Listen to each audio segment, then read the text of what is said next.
안녕하십니까. 일반물리학 연습문제풀이. 자, 이 시간에는 42장 핵물리에 관한 문제들을 풀어보도록 하겠습니다. 42장입니다. 자, 첫 번째 문제네요. 42장이 1번부터 문제를 풀어보도록 하겠습니다. 4절의 내용이고요. 알파 분기에 관한 내용이고 중간 난이도로 되어 있습니다. 자, 1번 우라늄 238 우라늄 핵이 4.196 메가 일렉트론 볼트의 알파 입자를 방출한다. 남게 되는 이게 뭐죠? 토륨인가요? 토륨 핵의 대튠 에너지를 고려하여 다음 과정의 분기 에너지 Q를 구하여라. 그렇게 되어 있죠? 그러니까 우라늄 핵이 알파 입자를 방출하고 남게 되는 핵이 이제 튕겨나가죠. 그러니까 간단하게 생각하면 우라늄 핵이 있고 이 상태에서 알파 입자를 튕겨내고 알파 입자가 튕겨나가고 남게 되는 핵이 있는 거죠. 요것이 이제 오른쪽으로 튕겨나간다 그러면은 운동량이 보존돼야 될 거기 때문에 왼쪽으로 튕겨나가게 되겠죠. 그죠? 그러면서 에너지가 보존이 될 거기 때문에 전체의 운동량 보존과 에너지 보존을 이용해서 분기 에너지 Q를 구할 수 있다 하는 그런 문제가 되겠습니다. 자, 그런데 이제 이때 알파 입자가 갖고 나가는 에너지가 이만한 에너지를 갖고 나간다 하는 거고요. 그 다음에 알파 입자의 질량, 그 다음에 이제 남는 토륨 원자 핵의 원자의 질량이 주어져 있습니다. 그래서 처음에 다른 말은 없는데 일반적으로 정지한 상태라고 가정을 하고요. 처음에 그러니까 우라늄이 정지했다가 이제 이와 같이 분기에 의해서 두 조각으로 나뉜다 하는 건데 이 과정에서 항상 운동량이 보존돼야 되죠. 그러니까 핵 변환 과정에서도 운동량이 보존돼야 되고 그 다음에 이제 에너지가 보존이 되는데 이 에너지는 사실은 이제 질량과 에너지를 포함한 MC 제곱을 포함한 전체 개념의 에너지가 보존이 돼야겠죠. 그렇게 되는데 이때 이제 우라늄이 이와 같이 우라늄이 알파 입자와 토륨으로 바뀔 때 알파 입자를 튕겨내게 알파 입자가 에너지를 갖고 나가는 그 과정에서 쉽게 생각하면은 화학적으로 폭발이 일어나는 것처럼 생각하면 돼요. 그러니까 폭탄이 터져가지고 두 조각으로 나뉜다 했을 때 두 조각이 튕겨나가게 되는 에너지가 폭발이 터질 때 발생하는 에너지로 인해서 운동 에너지를 갖고 나가게 되죠. 그런데 이제 이 경우에는 이제 화학적인 폭발은 아니고 원자 핵 속에서 어떤 에너지가 이제 발생이 돼서 그 에너지로부터 두 덩어리로 나뉘어서 이제 운동 에너지를 가지고 나간다.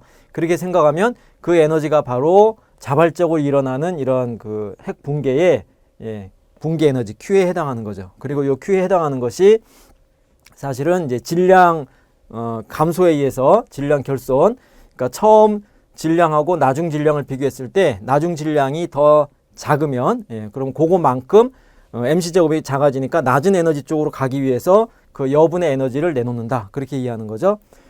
그렇게 돼서 이제 이 붕괴에 관여되는 분기할 때 내놓는 에너지가 있는데 그 에너지가 이 경우에는 토륨 핵도 움직이고 알파 핵도 움직이고 그래서 두 알갱이의 운동 에너지로 쓰인다. 그렇게 이해하자는 겁니다.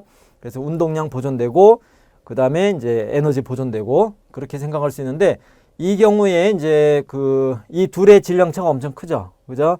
알파 입자는 4 정도가 되고 토륨이 234 정도가 되니까 그래서 운동량이 보존이 돼서 이 둘의 운동량이 크기가 똑같은데 그 경우에 알파 입자가 움직이는 속도에 비해서 토륨은 그다지 속도가 빠르지 않을 거다 하는 걸 알 수 있고요. 질량이 크니까.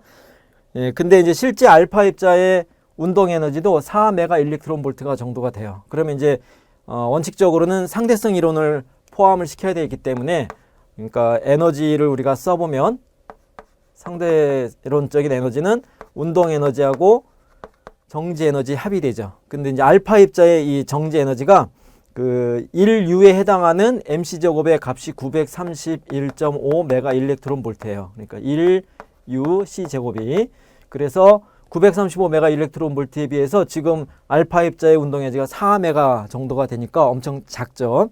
작으니까 이 느린 속력으로 움직인다 하는 것이고 그렇다면 굳이 이제 상대론적인 에너지 표현을 안 써도 되겠다 하는 겁니다.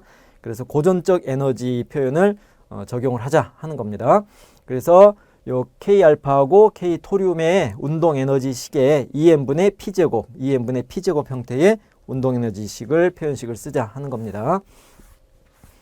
자, 그래서 요 두 조건으로부터 뭘 구해야 되냐면 지금 붕괴 에너지 Q를 구하라고 그랬죠. 그리고 K알파가 주어졌죠. 그러니까 K알파는 아는 값이고 P알파, 그다음에 P토륨, 그다음에 K토륨, 그다음에 이제 요런 관계식을 동원을 해 가지고 Q를 구하면 되는데요.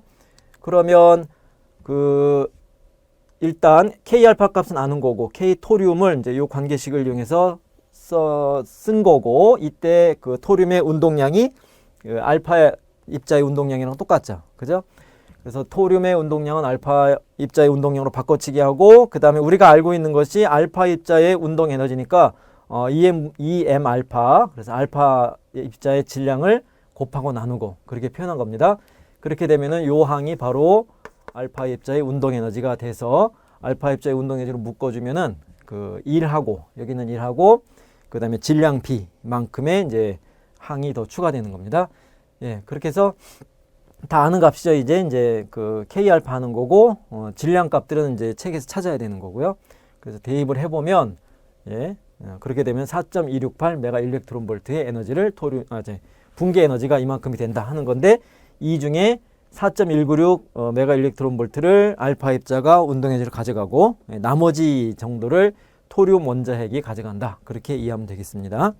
자, 그래서 이 문제는, 이 핵 붕괴가 있을 때 핵 반응의 경우에, 핵 반응식의 경우에도 운동량이 보존된다 하는 거하고, 그 다음에 당연히 에너지가 보존돼야 되는데, 요 부분이 이제 상대론적인 에너지냐 고전적인 에너지냐를 이제 판단해야 되는데, 그때 아까도 얘기했듯이 운동 에너지하고 정지 에너지 두 개의 항으로 나눴을 때 운동 에너지가 정지 에너지보다 작다 그러면 고전 쪽으로 가면 되고요. 그 다음에 이 둘이 거의 비슷하거나 더 크다 그렇게 되면은 이 상대론적인 에너지 형태를 그대로 써야 된다 하는 겁니다. 그래서 이게 아니라 이제 운동량하고 관계를 더 추적을 해야 되는 거죠. 자, 그 두 가지를 조심해서 풀면 되는 문제였습니다. 그러니까 1번 문제가 전형적인 건데 그렇게 아주 쉬운 건 아니에요. 그리고 에너지 개념에서 붕괴 에너지, 그러니까 우라늄 핵이 붕괴돼서 알파 입자를 내놓고 토륨으로 바뀐다 했을 때 그때 이제 방출하는 에너지가 붕괴 에너지다 하는 거고, 그 붕괴 에너지의 원래 이제 붕괴 에너지를 구하는 방법은 그 질량 차이에서 구하는 거죠. 그죠? 근데 그 얘기는 정지했던 우라늄이 붕괴되고 그 정지한 두 덩어리로 바뀌었을 때는 그 질량 차이에서만 결정이 되고, 지금처럼 그 운동 에너지가 발생했다 그러면은 그 붕괴 에너지가 운동 에너지로 쓰인다 그렇게 이해하면 되는 겁니다. 자, 그런 문제였고요. 1번.